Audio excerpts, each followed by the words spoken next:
안녕하세요. 실시간 검색어 김은별 기자입니다. 실시간 검색어에서는 주요 뉴스에 올라온 뉴스통 검색어 8가지를 짚어드립니다. 오늘의 검색어부터 먼저 확인하시겠습니다.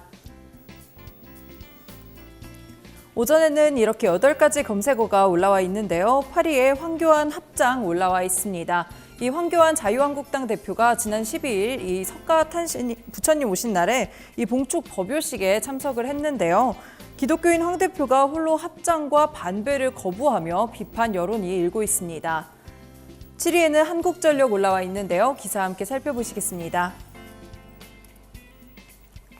한국전력이 올해 1분기 사상 최악의 실적을 냈습니다. 이 한국전력은 올해 1분기 실적에서 연결 기준 매출 15조 2,484억 원, 영업적자로는 6,299억 원을 기록했습니다. 시장 예상치를 크게 넘어선 어닝 쇼크라고 할 수 있는데요. 전년 동기 실적과 비교하면 적자폭이 5,023억 원 늘어났습니다.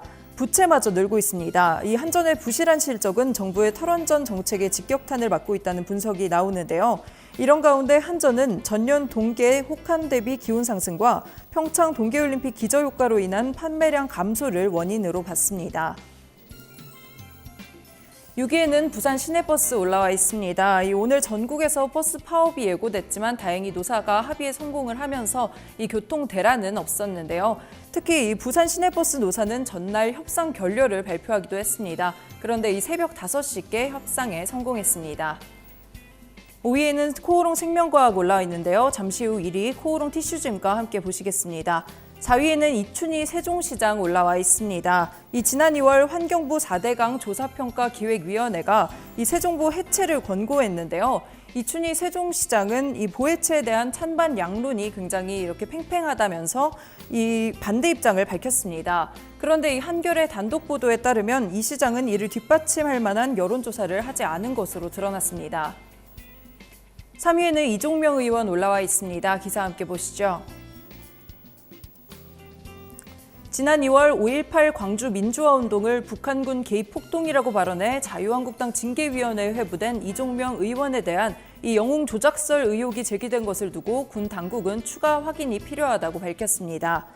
이종명 의원은 전방수색부대 대대장 시절인 2000년 6월 이 정찰 도중 지뢰를 밟은 후임 대대장을 구하려다가 자신도 지뢰를 밟는 사고를 당한 것으로 알려져 있는데요. MBC 보도에 따르면 되레 이종명 대대장이 지뢰를 밟는 바람에 2차 피해가 발생했고 수색로를 이탈해 지뢰밭으로 들어가 위험을 자초했다고 지적했습니다. 이 육군 관계자는 시간이 지난 내용인 듯다 여러 가지 의견들이 있어서 추가적인 확인이 필요하다고 말했습니다. 2위에는 서울버스 올라와 있습니다. 조금 전 부산버스 설명드린 대로 이 서울버스도 파업 1시간 전 노사가 극적으로 이 협상에 성공을 했는데요. 서울버스가 오전부터 정상적으로 운행이 되고 있습니다. 마지막으로는 티슈진 올라와 있습니다. 기사와 함께 보시겠습니다. 관절염 치료제 인보사 논란과 관련해 개발사인 코오롱 티슈진과 코오롱 생명과학이 재무제표에 대한 재감사에 들어갔습니다. 외부 감사인인 한영회계법인은 이 수정된 재무제표에 대한 재감사를 벌일 예정이라고 이들 기업에 통지를 했는데요. 한영회계법인은 골관절염 유전자 치료제 인보사와 관련해 코오롱 티슈진의 2018년도 재무제표, 그리고 코오롱 생명과학의 2017년도와 2018년도 재무제표에 대한 재감사가 각각 필요하다고 판단했습니다. 이 코오롱 생명과학과 코오롱 티슈진은 재감사 절차를 한영회계법인과 협의할 예정이라고 밝혔습니다. 여기까지 뉴스통에 올라온 8가지 검색어 살펴보셨습니다. 다음 시간에는 또 다른 검색어와 함께 돌아오겠습니다.